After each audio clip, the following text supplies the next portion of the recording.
High বন্ধুরা, good afternoon. Welcome back to my channel. কেমন আছো তোমরা সবাই?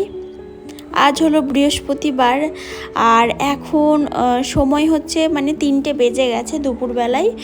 তো আমি পুজো টুজো করে নিয়েছি। এই যে আজকে যেহেতু বৃহস্পতিবার ছিল, ঘট বসিয়েছি, পাঁচালি পড়েছি, একটু তো দেরি হয়েছে পুজো করতে। তারপর এই যে বাইরেটাই এলাম, পুজো টুজো করা তো হয়ে গেছে, ওদিকে বাইরেটাই এলাম। এবার এসে দেখাচ্ছি তোমাদের আজকের ওয়েদারটা। আর সারাদিন তো রোদ ছিলই। আর এইদিকে দেখো জোয়ার বাজরা রাগি যেগুলো আর কি ধুয়ে টুয়ে আগের দিন শুকিয়েছি, আর বেশ কিছুটা শুকানো আরেকটু শুকালে ভালো হয়, ওই জন্য আজকে সকাল থেকেই দিয়ে দিয়েছিলাম। একদম খটখটে হয়ে গেছে, এগুলো আজকে ভাঙানো হবে, আটা বার করা হবে, এর থেকে দিয়ে রুটি করা হবে। তো আজকে দেখো ওয়েদারটা তো দারুণ ছিল, রোদ ছিল, সঙ্গে হাওয়াও ছিল। আর এই 3টে নাগাদ থেকে হাওয়াটা আরও বেশি দিচ্ছে, জোরে জোরে হাওয়া দিচ্ছে। যাই হোক, আর দেরি করলে হবে না। আমি এখনও আর কি লাঞ্চ করিনি, তো চলো তাড়াতাড়ি করে খাবারটা খেয়ে নিই, কারণ অনেকটা বেলা হয়ে গেছে এমনিতেই। তারপর আবার যদি ছেলে ঘুম থেকে উঠে পড়ে তাহলে তো হয়ে গেল, খাওয়াই হবে না।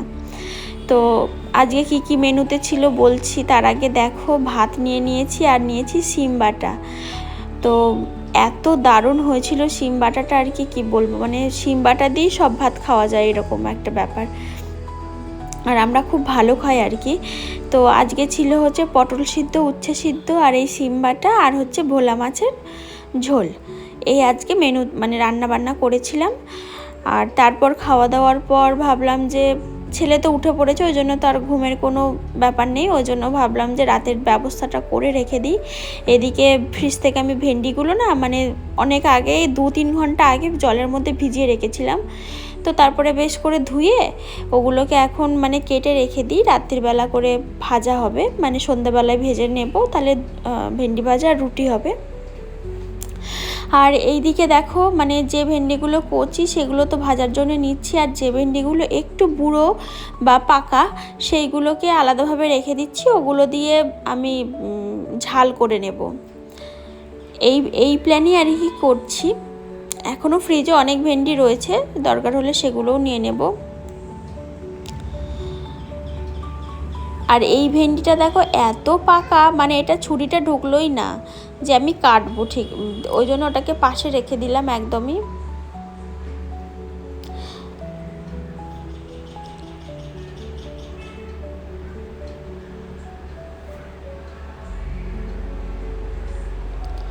হয়ে গেছে কাটা। এখন এই যে ভেন্ডিগুলো আর কি ঝালের জন্য কেটেছি, কাটিনি এখনও, শুধু ওই আর কি বোটাটা আর কি ছাড়িয়ে রেখেছি, ওইগুলো আলাদাভাবে রাখবো।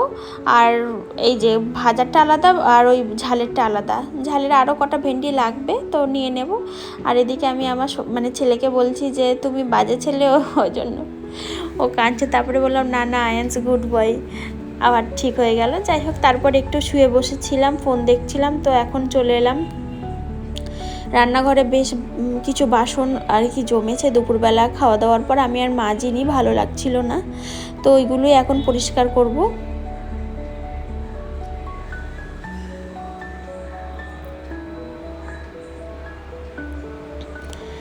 ভালোই বাসন জমে গেছিলো, তো সেইগুলোই ভাবলাম যে মেজে নিই। এখনও হাজব্যান্ড বাড়ি আসেনি, দুধ আনতে গেছে, তো দুধ নিয়ে এখনও বাড়ি আসেনি, কারণ ও আজকে ওই যে আটাটা বললাম ভাঙাবে, তো ওটা ভাঙিয়ে একবারে আসবে, ওই জন্য একটু দেরি হচ্ছে।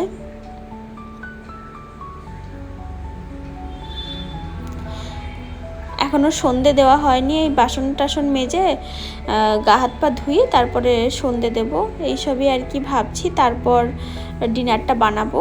তো 6:30 এখন বাজে, আমি ভাবছি যে এমনি দেরি হয়ে গেল আজকে, কারণ হাজব্যান্ড 7টা নাগাদ ডিনার করে। তো ঠিক আছে, 5-10 মিনিট হয়তো লেট হবে, তো তারপর তো 5-10 মিনিটের মধ্যে হয়ে যাবে, 7টা 5-10-এর মধ্যে আশা করছি হয়ে যাবে রেডি আমার সব কিছু।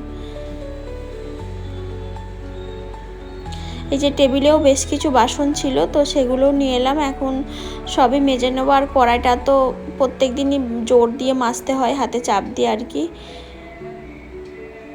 আর আজকে যেহেতু সিম বাটাটা আর কি লাস্টে করেছিলাম, তো ওই জন্য না মানে কড়াইটা কেমন ভেতরটা একটু কালো কালো মতো হয়ে গেছিলো, ওই জন্য আরও আজকে একটু বেশি আর কি চাপ দিয়ে মাজতে হয়েছে কড়াইটা।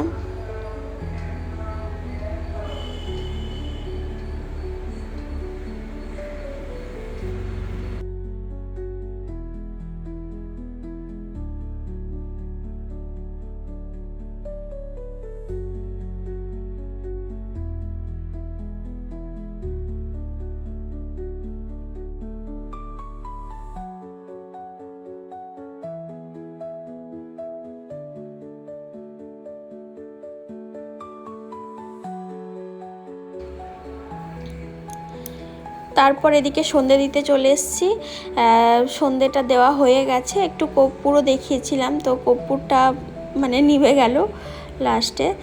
তো তারপর আমার হাজব্যান্ড বললো চলো একটু বেরোই, তো আমি তো বেশ কদিন ধরে বেরোচ্ছিলাম না, বললাম চলো। এদিকে ডিনার বললো যে আজকে একটু লেট করেই খাবো, অসুবিধা নেই। আমি বললাম ঠিক আছে তাহলে চলো।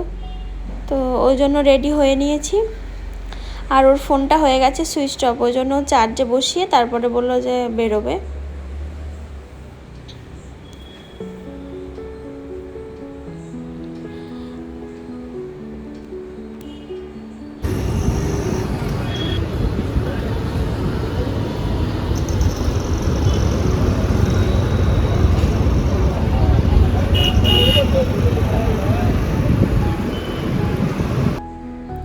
দেখো সবার প্রথমে চলে এসেছি, আমার একটা চপার মেশিন রয়েছে, তো ওটা না মানে সুতোটা আটকে গেছিলো, আমি মেশিনটাকে মানে ওপরের এটাকে খুলেছি, ওটাকে লাগাতে পারছি না, তো ওই জন্য দোকানে এসেছিলাম ওটাকে ঠিক করার জন্য। তো ওটা তারপর ওখান থেকে চলে এলাম একটু চা খেতে। চা খেয়ে চাটা খেয়ে এখন বাড়ি যাব। তো চা খেতে খেতে আর এনাকে দেখো, ইনি হচ্ছে দুধ ডেলিভারি করে, দেখো এক এতে কতগুলো যে চাপিয়েছে দিয়ে যাচ্ছে ব্যালেন্স নিয়ে। তো চা খেতে খেতে প্ল্যানিং হলো আজকে রাতে একটু মোমো বানাতে হবে, কারণ আমার হাজব্যান্ড বলছে একটু মোমো খেতে ইচ্ছা করছে, তো ওই জন্য চলে এলাম বাড়িতে, এখন মোমো বানাবো। আর এদিকে আমার ছেলে তালাটা খোলার চেষ্টা করছে, তো তারপরে দেখো ও একটুখানি করে দিয়েছি, সাহায্য করে দিয়েছি, কিন্তু খুলতেও পেরেছে।